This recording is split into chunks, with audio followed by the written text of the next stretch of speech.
Hi everyone, I'm Sophie Matthew, a counseling psychologist. Today I want to talk about something we all experience but rarely know how to handle.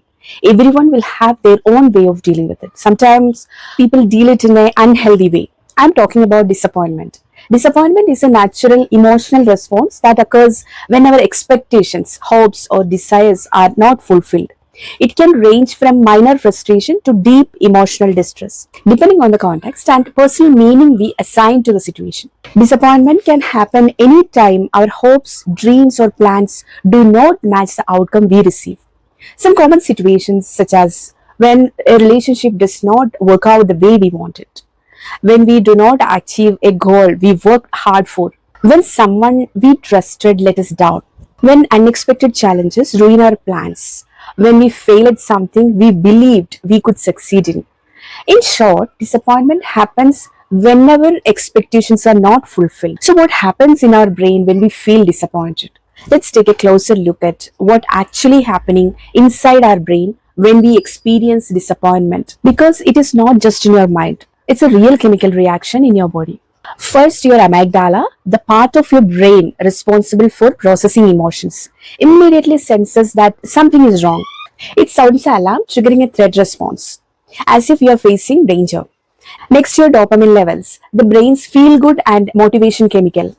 This drops sharply. That is why disappointment can suddenly make everything feel heavier, harder, and more hopeless. At the same time, cortisol, the stress hormone, increase. This can leave you feel physically drained, emotionally low, or even exhausted. Then begins the rumination cycle. Your brain starts replaying the situation over and over while your mind is trying to make sense of what happened. This looping often deepens the emotional pain instead of solving it. Why does this happen? Because your brain interprets disappointment as a small but real emotional threat. Even minor letdowns can feel overwhelming, especially if you are already stressed, tired, or emotionally overloaded. You are not being weak or dramatic. Your brain is simply doing its job, trying to protect you. When disappointment hits, most of us don't sit down and say, let me process this in a healthy way. And most of us were never really taught how to handle disappointment. So, what do we do instead? We usually go into autopilot, and that is when the unhealthy coping kicks in. In dysfunctional coping, there will be like ignoring their feelings, denying what happened, overthinking, and making the pain worse, or blaming themselves or others without really working through their emotions.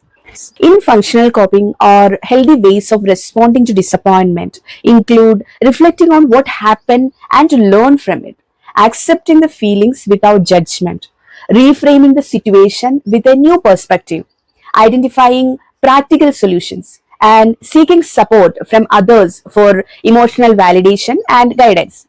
To overcome disappointment, it is important to start with acceptance. Allow yourself to feel your emotions without judgment and remind yourself that it's okay to feel this way. Then do a reality check on your expectations to see if they were realistic, and gently reframe the situation by asking yourself if this could be a redirection towards something better. Reflect on what lessons can be learned from the experience and use mindful techniques like grounding techniques to stay present. Practice self compassion by speaking kindly to yourself and expressing your feelings, either by talking to someone you trust or writing them down.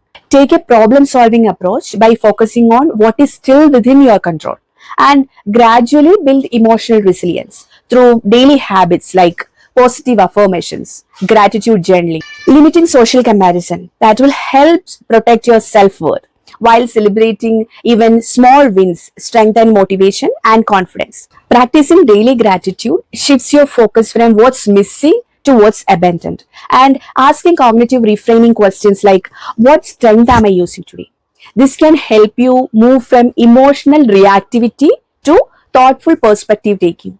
Finally, if disappointment feels too heavy to carry alone, seeking professional support can provide a safe space to heal and grow. Thanks for watching. See you soon.